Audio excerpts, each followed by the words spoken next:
사도행전 1장 1절에서 8절과 28장 30절 31절의 말씀입니다.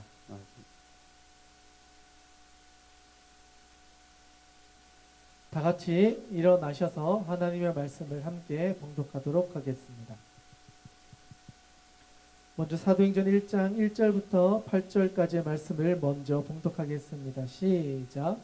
데오빌로여, 내가 먼저 쓴 글에는 무릇 예수께서 행하시며 가르치기를 시작하신부터 그가 택하신 사도들에게 성령으로 명하시고 승천하신 날까지의 일을 기록하였노라.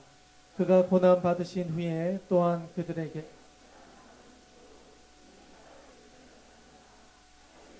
그들에게 보이시며 하나님 나라의 일을 말씀하시니라.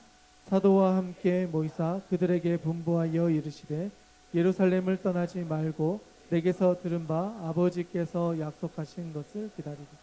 요한은 물로 세례를 베풀었으나 너희는 몇 날이 못되어 성령으로 세례를 받으리라 하셨느니라.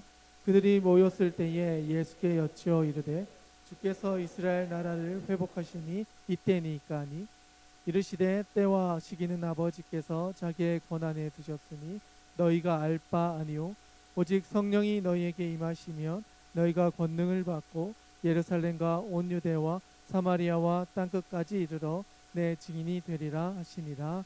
아멘. 사도행전 28장 30절과 31절의 말씀입니다. 함께 읽도록 하겠습니다. 시작. 바울이 온 이태를 자기 새집에 머물면서 자기에게 오는 사람을 다 영접하고 하나님의 나라를 전파하며 주 예수 그리스도에 관한 모든 것을 담대하게 거침없이 가르치더라. 아멘. 네, 옆에 있는 분들과 한번 인사했으면 좋겠습니다. 잘 오셨습니다. 네, 잘 오셨습니다. 이곳을 통해서 예배를 통해서 하나님 주신 은혜가 여러분들에게 있기를 간절히 소망합니다. 아멘. 네, 오늘 우리가 나누고자 하는 말씀은 사도행전 1장 1절에서 8절과 28장 30절과 31절의 말씀입니다. 이 두 본문을 보면 사도행전 처음과 끝이라는 것을 알 수가 있는데요. 여러분 사도행전의 기록 연대가 혹시 언제쯤인지 혹시 아십니까? 대략 한 몇 년도쯤일까요? 자, 우리가 역사를 제일 먼저 시작할 때 예수님의 탄생을 기점으로 시작하죠. 그러니까 예수님께서 탄생을 하시고 이렇게 예수님께서 이 땅에 머무셨던 시기가 몇 년 정도 됐죠? 33년 정도라고 하면, 자, 33년부터 앞으로 일어날 많은 일들이 있고 그 후에 이제 사도행전이 쓰여졌겠죠. 그렇다면 여러분 예수님이 돌아가신 이후에 우리에게 가장 많이 알려진 사건 가운데 1년 정도 지난 후에 우리가 알고 있는 사도행전 7장, 8장, 9장의 배경이 되는 그 사도 바울의 회심 사건이 1년 정도 지난 후에 일어나는 사건입니다. 예수님께서 33년간 이 땅에서 머무셨고 1년 후에 사도 바울이 예수님을 다메섹 도상에서 만나고 그러면 34년 정도 되죠. 그리고 34년부터 이 사도 바울이 혼자서 영적인 고민과 또 여러 가지 방황을 하면서 아라비아 광야를 거치고 나중에 사도들과 교제를 하기까지에 걸린 시간이 약 14년 정도의 시간이 걸립니다. 갈라디아서 2장 1절 한번 가보실까요? 갈라디아서 2장 1절의 말씀인데요. 갈라디아서 2장 1절 말씀을 우리 같이 한번 읽어보도록 하겠습니다. 시작. 14년 후에 내가 바나바와 함께 디도를 데리고 다시 예루살렘에 올라갔나니. 아멘. 그러니까 이제 예수님을 만난 경험을 한 이후에 아라비아 광야와 여러 지역을 다니면서 약 14년 정도가 지난 후에 예루살렘으로 들어가서 거기서부터 실질적인 예수님의 제자들 사도들과의 교제가 시작이 되어집니다. 그리고 이 첫 만남을 시작으로 시간이 조금 더 지나서 1년 정도 뒤에 이제 다시 안디옥으로 돌아간 후에 그 안디옥에서부터 새로운 교회가 세워지고 그 교회에서 중심축이 되어서 사역을 시작합니다. 그러면서 시작한 1차 전도 여행, 2차 전도 여행, 3차 전도 여행이 시작이 되죠. 1차 전도 여행은 대략 한 3년에서 그 어간 정도의 시간을 보냅니다. 그리고 2차 전도 여행은 4년 정도의 시간을 보내고 3차 전도 여행은 약 6년 정도의 시간을 보냅니다. 그러면 14년 정도 혼자서 영적인 방황과 또 아라비아를 거치면서 내적인 충만함들을 충전을 했다면 약 15년 정도를 이제 전도 여행을 통해서 1차, 2차, 3차를 통해서의 시간을 보내게 됩니다. 그러면 예수님이 돌아가신 33년을 기점으로 보면 대략 한 28년 정도의 시간이 흐른 거죠. 그리고 나서 오늘 본문에 적혀져 있는 마지막 절, 거기에 보면 이태 동안 여기에 셋집에서 머물었다라고 기록을 합니다. 그렇게 보면 총 30년 정도의 시간이 지나고 지금 가택 연금 상태로서 로마에서 시간을 보내고 있었다라는 것을 우리 본문을 통해서 우리는 알 수가 있습니다. 대략 63년 정도가 된 것이죠. 그리고 이 가택 연금 상태에서 이 사도 바울에게 여러 가지 혜택이 있었는데 그 중에 하나가 로마의 시민권자였기 때문에 사람들을 만나는 것 또는 글을 쓰는 것에 대해서 배려가 있었습니다. 그래서 이 사도 바울을 만나기 위해 찾아온 사람들과 교제를 할 수 있었고 그들에게 서신을 쓸 수 있는 여러 가지 환경들이 열려져 있었습니다. 그래서 이때 찾아온 사람들과 교제를 하면서 서신을 주고받고 또는 자기가 알고 있었던 믿음을 가르치는 시간들을 가지게 됩니다. 약 2년이라는 시간 동안. 그리고 이 2년이라는 시간 동안 우리가 알고 있는 옥중서신이라고 하는 에필골몬이라고 하는 이 4개의 서신을 보내고 받습니다.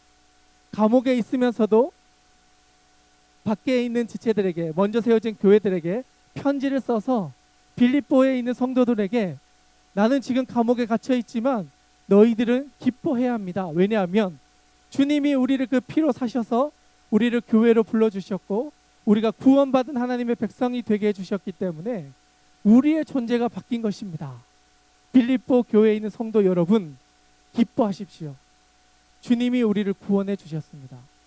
이것이 우리의 삶의 기쁨이고 이것을 전하는 것이야말로 예수님을 믿는 하나님의 백성이 해야 할 가장 중요한 사명입니다라고 이야기를 합니다. 그 서신이 에베소서이고요. 그리고 이제 빌립보서, 그리고 해서 총 4개의 책이 기록되어집니다. 그리고 이 4개의 서신이 기록되어지는 그 2년 정도의 시간 가운데 누구와 더 깊이 있는 교제를 하냐면 오늘 우리가 읽고 있는 이 사도행전의 저자인 누가를 만나게 됩니다. 실제로 누가는 2차 전도 여행 때 만났습니다. 실제로 같이 사역을 했고 많은 여정들 가운데 같이 했습니다. 그런데 친밀한 교제를 하면서 사도 바울이 전하고자 하는 것을 듣고 또 자기가 지금까지 경험했던 예수님에 대한 이야기와 그 모든 내용들을 취합을 해서 자기가 가지고 있는 최고의 복음으로 첫 번째 책을 써냅니다. 그게 누가복음이었습니다. 사복음서 중에 하나인 누가복음을 먼저 기록을 합니다. 그리고 수많은 사람들에게 이 누가복음 이후의 이야기가 어떻게 전개되는지를 설명해 주기 위해서 기록한 것이 사도행전입니다. 그러면 사도행전이 기록된 시기는 몇 년도쯤 될까요? 대략 63년에서 4년경에 사도행전이 쓰여졌다라고 보고 있습니다. 그 말은 사도행전을 쓸 당시에 사도 바울은 이미 감옥에서의 시간들을 보내고 있었고 그 이야기를 듣고 함께 했던 것들을 중심으로 지금까지 일어났던 모든 일들, 누가복음 이후의 일들을 다 정리를 해서 이것을 누군가에게 전해주기 위해 서신을 썼다는 겁니다. 그리고 그 대상자가 누구냐? 오늘 1장에 기록되어져 있습니다. 1장에 1절입니다. 우리 1절, 2절의 말씀을 같이 한번 읽도록 하겠습니다. 시작. 데오빌로여, 내가 먼저 쓴 글에는 무릇 예수께서 행하시며 가르치기를 시작하신부터 그가 택하신 사도들에게 성령으로 명하시고 승천하신 날까지의 일을 기록하였노라. 아멘. 자, 그럼 이 먼저 쓴 책은 어떤 책을 이야기하는 걸까요? 맞습니다. 누가복음을 통해서 이미 예수님에 대한 기록했고 그것을 사람들에게 전해 주었는데 이제는 그 이후에 일어났던 일들 또한 전해야겠습니다. 그런데 누구냐? 데오빌로라고 하는 사람이었다는 겁니다. 이 데오빌로라고 하는 사람은 사실 종교계에서 영향이 있는 사람은 아니었습니다. 오히려 정치적인 인물이었고 그 당시에 사회적인 리더십이었습니다. 그런데 그에게 전하고자 하는 것이 무엇이었냐면 사도 바울이 만난 주님에 대해서, 그리고 내가 왜 이렇게 살아가게 되었는지, 그리고 우리가 함께하는 이 무리들이 어떤 사람들인지를 알려주기 위해서 이 서신을 기록합니다. 왜냐하면 64년경부터 많은 로마에 있는 사람들이 예수님을 믿은 사람들을 잡아가서 죽이는 일들을 시작합니다. 네로 황제가 즉위하기부터 수많은 사람들, 특별히 기독교인들을 잡아서 죽이게 됩니다.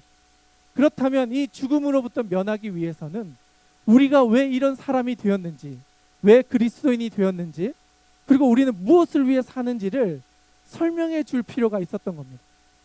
그래서 사도행전은 그리스도인의 정체성이 무엇이고 왜 우리가 이것을 하고 있고 왜 이것을 위해 우리의 생명을 아까워하지 않는지를 사회적인 모든 사람들에게 전해주기 위한 자기만의 방법으로 복음을 설명해 내고자 했던 사도 바울의 사상을 중심으로 누가가 기록한 서신이라는 겁니다. 그리고 이 서신의 가장 핵심이 되는 인물이 바로 사도 바울이었습니다. 사도 바울은 우리가 알고 있는 것처럼 다메섹 도상에서 예수님을 만났습니다. 그리고 그때를 시작으로 해서 자기의 삶의 모든 영역들을 주님께로 방향을 전환합니다. 그리고 자기가 가지고 있는 모든 재능과 자기가 살아온 모든 경험들을 복음을 위해 인생을 걸었던 사람입니다.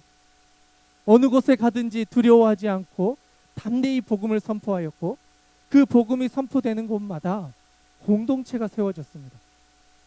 안디옥 교회에서도 그랬고 그가 가는 곳곳마다 그가 전했던 복음을 들었던 사람들이 예수님을 만나고 복음을 인정하고 주님을 경험하면서 다시 한번 우리 공동체 가운데 한 일원으로 들어오게 되는 일들이 일어났다는 것이죠. 그리고 이 모든 일들은 우리가 알고 있는 것처럼 사도행전 1장 8절에서 약속했던 복음이 이 전 지역을 넘어서 이 땅 가운데 전부 전해지는 것을, 이 예언을 이루는 사람으로서 이방인의 사도로서 사도 바울이 사용되어졌다는 것을 우리는 또 확인할 수가 있게 되어집니다. 실제로 사도 바울이 예루살렘에서부터 안디옥을 거치고 안디옥에서부터 또 로마에 가는 이 거의 30년이라는 시간 동안 이 예루살렘에 있었던 복음은 사마리아 땅으로, 그리고 주변에 있는 땅으로, 안디옥으로, 또 마게도니아 지역으로, 아가야 지방으로, 또 로마 지역으로까지 확장되어져 갑니다. 그리고 그곳에 쓰임 받았던 사람들이 누구냐? 예수님을 믿고 따랐던 사도들이었습니다.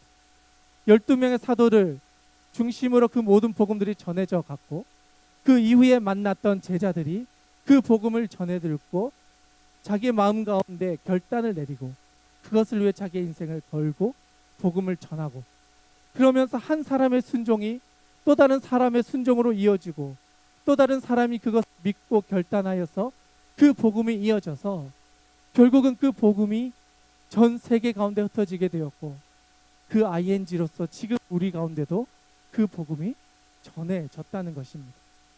여러분, 이것은 복음을 통해서 역사하셨던 하나님의 방법인 동시에 그것을 위해 자기의 생명을 바쳤던 수많은 사람들의 헌신과 수고를 통해서 이어진 복음의 살아있는 능력입니다. 어쩌면 2000년 전에 있었던 일들인데 그것이 한 사람을 통하여 그 옆 지역으로 이어지고 또 누군가에게 전해지면서 그 복음을 맞아들였던 사람들이 자기의 삶의 방향을 전환하여서 주님께로 모든 것들을 바꾸고 자기의 인생을 살기로 결단하면서 일어났던 역사가 2000년 시간이 지나는 동안 이어져서 지금도 전 세계 가운데 이 복음을 위해 살기로 결단하고 실제로 살아가는 사람들이 있다라는 것입니다. 사도행전 1장 8절의 그 약속의 말씀이 지금도 이루어져 가고 있고 누군가의 헌신과 결단을 통하여 이 땅 가운데서 복음이 하나님의 나라가 세워져 가고 있다는 것입니다. 다음 절부터 한번 읽어보았으면 좋겠습니다. 3절과 4절의 말씀입니다. 같이 한번 읽겠습니다. 시작. 그가 고난 받으신 후에 또한 그들에게 확실한 많은 증거로 친히 살아계심을 나타내사 40일 동안 그들에게 보이시며 하나님 나라의 일을 말씀하시니라. 사도와 함께 모으사 그들에게 분부하여 이르시되 예루살렘을 떠나지 말고 내게서 들은 바 아버지께서 약속하신 것을 기다리라. 아멘. 분명히 예수님께서 사도들에게 약속을 하셨습니다. 앞으로 이런 일들을 너희들이 감당해야 할 텐데 그러기 위해서 너희들이 기다려야 할 것이 있다. 바로 성령이다. 하나님께서 보내주신 아버지의 영을 너희들이 기다려야 하고 그 성령 충만함을 받아서 이 모든 사명을 감당할 수 있게 될 것이다 라고 약속해 주고 있습니다. 하나님의 복음이 전해지기 위해서 먼저 일어났던 것 바로 성령을 경험하는 것이었습니다. 성령을 체험하는 것이었습니다. 그것을 통해서 복음을 선포하는 일들이 일어났고 그것이야말로 약속하셨던 1장 8절의 역사가 가능하게 하는 원동력이었습니다. 여러분, 복음을 전하기 위해 우리가 먼저 갖춰야 할 것 바로 하나님의 말씀과 함께 성령이 우리 마음 가운데 역사하시도록 우리가 하나님 앞에 기다리는 것입니다. 성령님이 우리의 인생 가운데 찾아오셔서 내 삶의 모든 영역을 붙잡아 주셔서 사용하시도록 우리를 내어놓는 것입니다. 내 삶의 주도권을 내가 가지고 내 인생을 계획해 가는 것이 아니라 하나님의 영이 내 삶을 인도해 가실 수 있도록 내 삶의 주도권을 하나님께로 넘겨드리는 것입니다. 그리고 하나님께서 그 주도권을 가지고 이끌어 가실 때 하나님의 나라가 하나님의 공동체가 세워가게 된다는 것입니다. 우리의 힘으로 세우는 공동체는 우리의 공동체가 될 수 있습니다. 그러나 하나님의 영으로 세워진 공동체는 하나님의 공동체로 세워져 갈 것입니다. 그러기 위해서 우리가 기다리며 강구해야 하는 것은 하나님 우리의 심령 가운데 성령을 부어주셔서 우리가 살아가는 모든 삶의 방향을 성령님께서 주관하여 주시옵소서. 내가 계획하는 인생이 아니라 성령님께서 나를 인도해 주셔서 하나님의 나라에 필요한 방향으로 우리를 인도해 주십시오. 그리고 그것에 쓰임 받을 수 있도록 우리의 삶 가운데 인생 가운데 들어와 주십시오. 이것을 우리의 심령 가운데서 고백하며 나아가야 한다는 것입니다. 그리고 사도 바울 역시 주님을 만남으로 인하여서 그의 인생이 바뀌었고 그때부터 14년이라는 시간 동안 주님 앞에서의 홀로서기를 하며 하나님 앞에 홀로 설 수 있을 때에 하나님께서는 그를 부르셔서 새로운 자리로 그를 인도해 가셨습니다. 여러분, 이 과정은 우리 그리스도인들에게 반드시 있어야 하는 과정입니다. 이 땅을 살아갈 때에 하나님의 사람으로 쓰임 받기를 원하신다면 하나님의 영을 우리의 마음 가운데 정말 받을 수 있어야 합니다. 그리고 기다리며 성령님께서 우리의 인생 가운데 들어오실 수 있도록 우리가 준비되어야 할 것입니다. 하나님, 우리의 인생 가운데 들어와 달라고 간절히 구해야 할 뿐 아니라 그분이 우리의 인생 가운데 들어오셨을 때 우리가 그것을 순종하며 그것을 따라갈 수 있는 마음들 또한 우리에게 필요합니다. 사도 바울은 그것을 자기가 원하는 때는 아니었지만 하나님의 때에 하나님의 방법으로 그를 만져주셨고 그를 선택하여 주셔서 새로운 자리로 불러주셨습니다. 그리고 그 자리로 나아간 그를 인도해 주셔서 하나님의 나라의 가장 큰 일꾼 중에 한 명으로 사도 바울을 사용해 주셨습니다. 그리하여 그를 통하여서 복음이 온 지구에 선포될 수 있는 시작점으로 그를 사용될 수 있도록 역사해 주신 것입니다. 그것으로 인하여 우리는 복음을 알게 되었고 그래서 우리는 주님을 우리의 구주로 영접할 수 있는 귀한 은혜를 누리고 있는 것입니다. 그 은혜가 우리에게도 있었으면 좋겠습니다. 오늘 우리가 나누고자 하는 이 본문 말씀의 제목을 이렇게 정해 보았습니다. 한 방향으로의 오랜 순종이라고 정해 보았습니다. 이 말은 사실 신은 죽었다라고 말했던 니체가 했던 이야기입니다. 왜냐하면 그의 인생 가운데는 하나님이 없는 것처럼 느껴졌고 일찍이 아버님이 돌아가시고 또 여러 가지 좋지 않은 사건들로 가족들이 흩어져 지내면서 자기의 인생 가운데 찾아오지 못하는 하나님을 자기는 강조했습니다. 하나님은 살아계시지 않는다 이야기했습니다. 그러나 그가 인생을 살아가면서 경험하고 인생의 의미를 찾으려고 보았더니 그의 인생의 삶 가운데서 깨달은 것이 하나 있는데, 그것이 바로 이 본문, 이 제목입니다. 자기가 인생의 의미를 발견하려고 보았더니 한 방향으로의 오랜 순종을 통하여서 내 삶의 의미를 발견하게 되었다라는 이야기를 해줍니다.